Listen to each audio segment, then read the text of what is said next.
গোসল করছে লাইক সে অনেক ভুল করছে,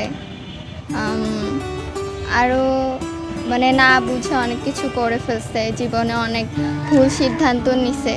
সো এতদিন তার জন্মদিন ঢাকাতেই করা হয়েছে, লাইক আমরা বগুড়াতে থাকি যেহেতু।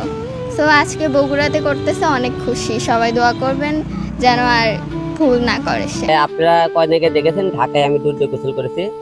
আর আজকে দুধ দিয়ে গোসল করার কারণ আমার তরুণদাতা মা এবং আমার পালিত মা, দেখতেছেন দুই পাশে আমার সন্তানেরা সবাই বলেছেন যে তুমি অতীতে যা করার করছা, আজকে বাসায় আসবা, তোমার জন্মদিন আজকে। আজকে আমার জন্মদিন 22 অক্টোবর, আপনারা সবাই জানেন। আজকে এই জন্মদিনে আম্মা বলেছে তোকে আজকে দুধ দিয়ে গোসল করে তোকে আজকে জন্মদিনে কেক কাটবি, এবং আজ তুই অতীতে যা করছিস তোর কথা মতো করছিস, এখন থেকে তুই আমাদের কথা মতো চলবে এবং আমরা যা বলবো সেই হিসেবে চলবে। কারণ তোর একটা ভুলের কারণে আজকে আমরা অনেকগুলো পরিবার আজকে মনে করেন মানুষের কাছে মান সম্মানের মুখে মুখে হয়েছে, তারপরে তাদের কাছে আমরা মুখ দেখাতে পারি না।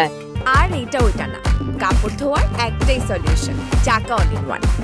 এবং তুই একের পর এক যে রকমগুলো করলি, আজকে তোর 3টে বাচ্চা, তুই হলে মানুষ বিয়ে করে কেন?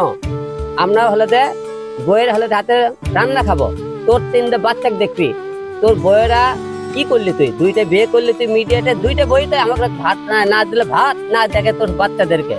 এই তো সবকিছু মিলে আমার জীবনে অনেক ভুল করেছে। তাই আমি নিজেকে মনে করেন দুধ দিয়ে গোসল করে আজকে মনে করেন আমার জন্মদিন আমার ছেলে মেয়েদের সাথে আজকে পালন করব।